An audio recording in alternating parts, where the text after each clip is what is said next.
This is War Mind, and what you're about to hear might change how you see everything.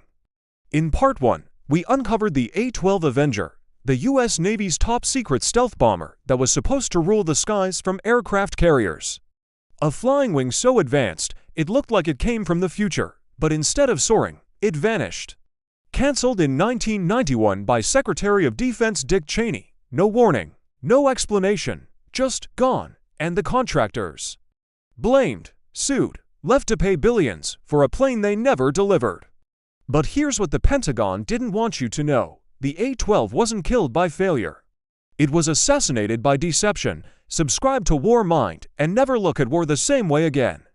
After the cancellation, General Dynamics and McDonnell Douglas didn't just walk away. They fought back. They filed a lawsuit, not for revenge, but for survival.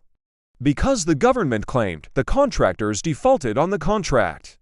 That means they failed. That means they owe the money.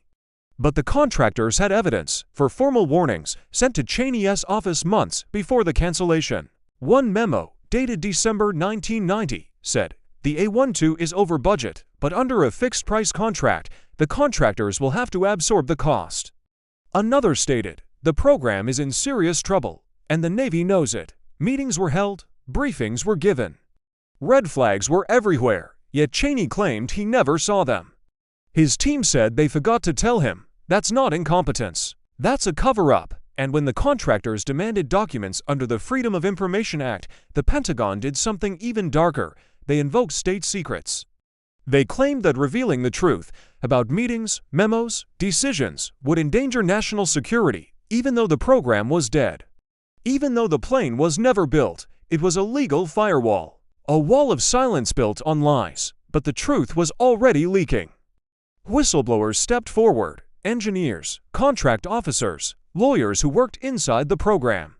One said, "The government changed the rules constantly, weight limits, radar specs, carrier compatibility, but never updated the contract." Another revealed, "They knew the stealth tech was unproven for carrier use. Saltwater eats the coating, humidity ruins the electronics." They were setting us up to fail, and then came the bombshell. The A-12 wasn't just a stealth bomber. It was a test, a high-stakes experiment in how much the military could get away with. Could they hand a fixed-price contract for a plane that didn't exist?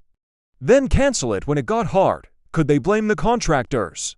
While hiding their own role in the disaster, could they erase billions in liability and make the public believe it was the companies that failed? The answer was yes, but the courts weren't finished. Years passed, the case dragged on, judges grew suspicious. In 2011, a federal judge ruled the government acted in bad faith. It found that the Navy had withheld critical information, a violation of the Helen Curtis Doctrine, a legal principle that says, if the government gives you false data, they must warn you. They didn't, and yet, the case was still blocked. Why? Because the government reasserted state secrets. They said, even discussing what we knew could harm national security.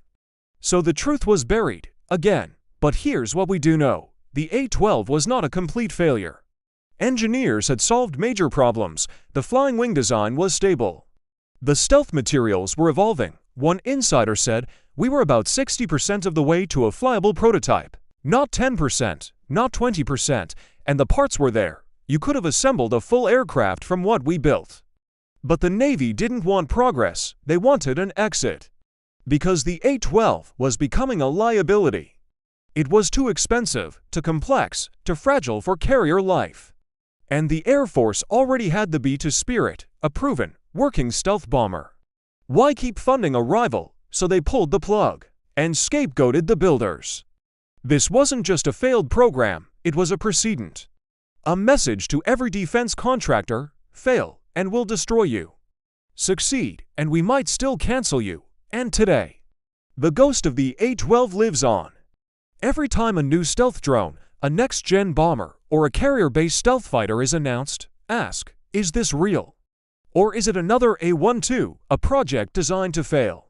A contract built to collapse, a cover-up waiting to happen?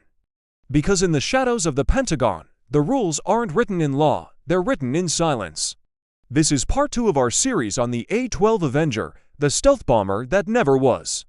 In the next episode, we'll reveal the secret design flaws, the engineers who tried to save it, and why the flying wing may never truly belong on a carrier. Thanks for watching War Mind, where history isn't just told, it's felt.